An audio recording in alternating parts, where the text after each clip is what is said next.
ცხოვრებაში არის სრულიად სხვა სურათი და არის უფრო მძიმე ვიდრე უბრალოდ მე ამ ვითარებას რომელიც იამ აწერა ჩვენს მე რაღაცეთ ვერ დავარქმევდი კრიზისს რა კრიზისი არის უფრო მაღალი ტემპერატურა საზოგადოებაში უფრო რა ესეთი შეგრძნება მაქვს მე ამ კრიზისს ესე ვხედავ აი როცა ადუღდება უფრო ტემპერატურა საზოგადოებაში და როცა ეს გულსათხრობილი ადამიანები რაღაცა უიშვილები კი აღარ იქნებიან, ცოტა ძალაძეები იქნებიან. აი მაშინ არის კრიზისის სული. მე ესეთი უბრალოდ არ ჩვენ სახელის დარქმევაში ვარ. თუ კი ეს ასე იქნება, როდისმე, რა თქმა უნდა. ეს უბრალოდ ჩვენ აქ დეფინიციაზე დავთ. მე მგონი მეცე არაფერზე თორე. მე მოგწონს პრობლემა, როცა რაღაცა პროცესი ძალიან უკიდურესდება, ან ვერ ვითარდება, ან ციხში შედგება. ასეთი პროცესი ხელისუფლებაში რაღაც არ ჩანს. ხელისუფლება იმ მოვლენების გამო, რაც მოხდა, რაც ხდება პარალელურ რეჟიმში, არ ახდენს ისეთ გავლენას, რომ ხელისუფლებამ რაიმე რადიკალურად შეცვალოს, ან ციხში იგრძნოს თავი და რაღაც უკან სვლა დაიწყოს. აქედან გამომდინარე, მე მგონია, რომ სახელმწიფო კრიზისი არ არის. ეს იმითაა განპირობებული, რომ იყო ორი უაღრესად თვალსაჩინოდ გაყალბებული არჩევნები და ხელისუფლება არის უზურპირებული ერთი პარტიის მიერ, ერთი პოლიტიკური ძალის მიერ და მის ინტერესებში არის ის, რომ არ ჩანდეს პრობლემები, ის არ აჩენს პრობლემებს, ცდილობს რომ არ გამოჩნდეს პრობლემები და არ რეაგირებს ამ პრობლემებზე, იმიტომ რომ ეს პრობლემები არ გამოჩნდეს. ეს მიზანიც აქვს და პარალელურად აქვს ის მიზანიც, რომ აჩვენოს, რომ ის არის მხოლოდ ერთადერთი სწორი გადაწყვეტილებების ავტორი.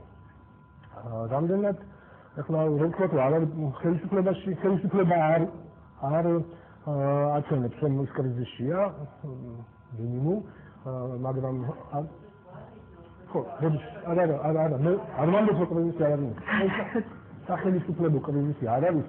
ეს იმას ნიშნავს, რომ ხელისუფლება უკან არ დგავს ნაბის, ხელისუფლება ისე აგრძელებს ყველაფერს, როგორც მოდიოდა გუშინ წინ.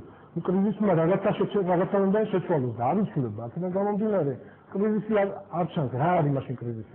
სად არის კრიზისი? ფორმალურად რაღაცები ხო იცვლება, ეს იზრდება რაღაცები ქუჩაში და პარლამენტში სადაც პოლიტიკური საგაბაოდით იზრდება. კრიზისი არსებობს გარეთ საზოგადოებაში, კრიზისი არსებობს პოლიტიკურ აი სივრცეში, თუმცა აქედან გამოსავალი აი უკვე კრიზისი რა არის, კრიზისი დადგება და ადამიანები დაждდებიან და ფიქრობენ როგორ შეიძლება იპოვონ გამოსავალი. ან გამოსავალი არის პრობლემა აქედან აი ამ კრიზისიდან ეს ვერ მოძებნა დღევანდელ დღეს საზოგადოებამ და აქედან გამომდინარე ჩვენ უკვე გვიჩენს იმის რა კრიზისია თუ არ არის კრიზისი. რა თქმა უნდა კრიზისი არის, იმდენად ძალიან ჩვენ გამოსავალს ვერ ვწერთ საკოლო ეტაპებში ამ კრიზისის პატარა კრიზისები და დიდი კრიზისები. ჩვენ ვეულში გამოვიდა ის კრიზისი არ არის და ამიტომ გამოსავალი არ არის საჭირო. გამოსავალი არის საჭირო, მაგრამ გამოსავლის საჭიროებაზე არავინ არ ლაპარაკობს და არავინ არ გადიოს სასწავლებლად ეს გამოსავალი რეალურად განახორციელოს. არა და ჩვენ მაგალითად გვაქვს სურვილები. შეიძლება ეს არ არის ჩვენი აზრი, ეს არის სხვადასხვა ეკონომისტები და იმ ექსპერტები, რომლებიც ამბობენ, რომ არა ეს 4 მილიარდიანი დახმარება, რომელიც დაპირდნენ საქართველოს ხელისუფლებას ომის შემდგომი რაღაცას რეაბილიტაციისთვის, კიდევ უარეს დღეში აღმოჩნდებოდა საქართველოს, იმიტომ რომ ინვესტიცია თქვათ იმ გლობალური კრიზისის გამო არ შემოვიდო და რაღაცა ასაგებია, მაგრამ ის ინვესტიციები თუ ის დახმარება შემოა რაღაცა გარკვეული პირობები. ანუ დღეს უკვე დემოკრატიის სიმულაცია, რითიც ეს ხელისუფლება გამორჩეულია, ანუ პირველი ტალღა, მეორე ტალღა, იმას ვაჩუქებ. მარტო ამითი ეს არ არის ეს პირობა, ანუ რეალური რაღაცა ცვლილებებია ჩასატარებელი, თუ სულს მიიღოთ ის დახმარება, რომლის გარშე ქვეყანა მართლა მიხეილ სააკაშვილის გამონათქვამს ვიტყვი, ჩამოიშლება, საწყობლობენ ასეთაც არ ვიცი, მაგრამ კარგი, ჩამოიშლება. რეალურად ესე იგი რაღაცა თუ არ შეიცვალა და მართლა მეტი დემოკრატია და რაღაცა არ შემოვიდა, ის ფული არ მოვა. მეტი დემოკრატია ამ ხელისუფლების ხო არა არ ვიცი მე უდავოდ დგას მეორე პრობლემა. სახელმწიფოებამ შეიძლება თვითიზოლაციის გზა აიჩიოს. არ მგონია. გამოსავალი თუ არის სხვა გამოსავალი კიდე კი ბატონო, მაგრამ მე გამოსავალი დეფიციტი აქვს და აქედან გამომდინარე ერთ-ერთი გამოსავალი შეიძლება იყოს თვითიზოლაცია.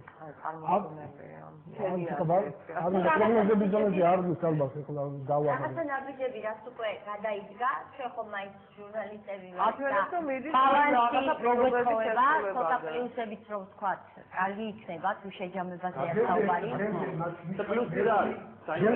ერთი პირობა რომელიც შეცვლილია. არა, ну მაგან რატო იყო საერთაშორისო კრიზისების ჯგუფის რეკომენდაცია, სადაც იყო თქვა იგივე აი ეს რაღაცა პრეზიდენტის ხელისუფლების შეზღუდვა და რაღაცა და მაშინ როცა ეს გამოქვეყნდა და არ იყო რეაქცია და დღეს თქვა გამოდის ინიციატივით რომ რაღაცა ერთხელ დათხოვის უფლება ქონდეს მხოლოდ გაუშვათ.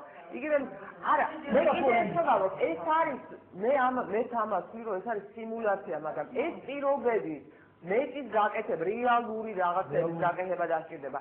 წინააღმდეგ შემთხვევაში ის რომ მე მეორე აქვს ჩუქნი ოპოზიციას, ეს არ არის პირობის შესრულება.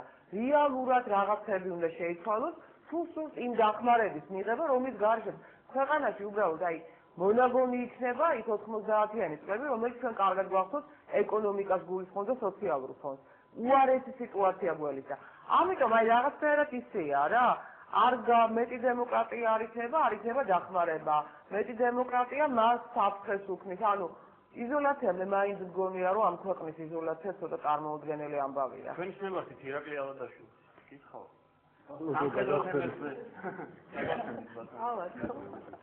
სამხედრო თემებზე ფიქრობთ ხოლმე, თქვენ ძირითადად ფიქრობთ და მე ეს ნაფიქრალ ნაზრები ფურცლებზე გადაგაქვთ ხოლმე. არსენალის, არა მხოლოდ არსენალის, მაგრამ პოლიტიკაზე სამხედრო და პოლიტიკა ეს ერთმანეთში შაქროულია ყველაფერი ახლა. ომი პოლიტიკა იყო თუ სამხედრო პროცესი კიდე თულად გამოსაყოფია ერთმანეთისგან. პოლიტიკური კრიზისი თუ არის თქვენი აზრით ქვეყანაში, კრიზისი თუ არის ქვეყანაში. ქვეყანაში კრიზისია, ჩემი აზრით, მომავლის იმედის კრიზისია. მე ახლა მე ჩემს სფეროში მე ვცდილობ პოლიტიკაში არ ჩავერიო და მე მიმაჩნია რომ მე სწორედ ვაკეთებ, რაც შეეხება სამხედრო თემას 92 წლიდან ამ თემით ვარ დაკავშირებული, ეს ჩემთვის პირადად მეშვიდე ომი იყო, რომელსაც მე ვაშუქებდი. და მე ის ვნახე რომ ჩვენ ვერ ვისწავლით ის შეცდომებზე, რაც ჩვენ თვითონ დავუშვით. და სხვათაშორის ამის ერთ-ერთი ბრალი ისიც იყო, რა ის ხელისუფლება დღეს ვინც არის, ხო, ისინი აფხაზეთის ომის დროს ან ჯერ მართლა სათამაშო ავტომატებით თამაშობდნენ, ან აკუნებში იყვნენ, ან საზღვარგარეთ სწავლობდნენ. ის რაც და ჩვენ ვინც იქ გამოვიართ ის რომ ჩვენ გვეძახდნენ რუსებისგან შეშინებულებს. რა თქვენ რუსებისგან შეშინებულები ხართო და რა ისო ჩვენ ამობს მოვიგებთ ესე ვიზამთ, ესე ვიზამთ.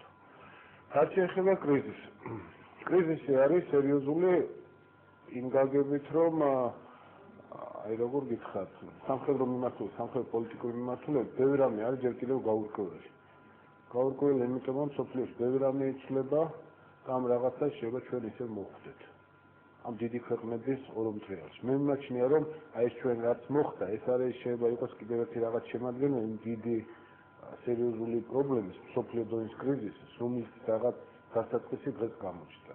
აი ამ პერიოდში გამოჩნდა. და ძალიან ცუდია რომ საქართველოს და კავკასიის დონეზე იწყება ეს ყველაფერი. ჩვენ რო გავხდით პოლიგონი. სამწუხაროდ პოლიგონი გავხდით სერიოზული დაპირისპირებების და ამაში საქართველოს დღევანდელი ხელისუფლებამ დიდი როლი შეასრულა, რომ საქართველოს გამხდარიყო რაღაც საგამოცდო პოლიგონი. აჩო ახალაია რომ მივიდა თავდაცვამეისტროში. თუ გაქვთ ინფორმაცია, რათა ახალაიას გენშტაბში შეიძლება განცეს თქვენ ჩემზე ინფორმირებული გაცნობთ? ნუ გაერთიანო შტაბს ხო? დიახერხებულ. არ ვიცი, ეგ არ ვიცი. აჩო ვიცი ახალაია. მისი მისვლა თქვენ პირადად ამ ადამიანს რომელიც ამ მეშვიდე ომს მოესწარი და მეშვიდე ომს აშუქებს. როგორ ახასა დაინსაკადრო დანიშნული? მე მიმაჩნია რომ აქ ჩანაფიქრი იყო ხელისუფლების დისციპლინაზე მიხედვა, იმიტომ რომ ვაღიაროთ ომის შემდეგ ჯარში სერიოზული პრობლემები გამოჩნდა დისციპლინასთან დაკავშირებით. ეგ თელი ნიუანსებია. ეთქო მან ხელისუფლებამ გათვალა რომ ბაჩო ახალაია ამ დისციპლინის მისი მეთოდები, მისი ანუ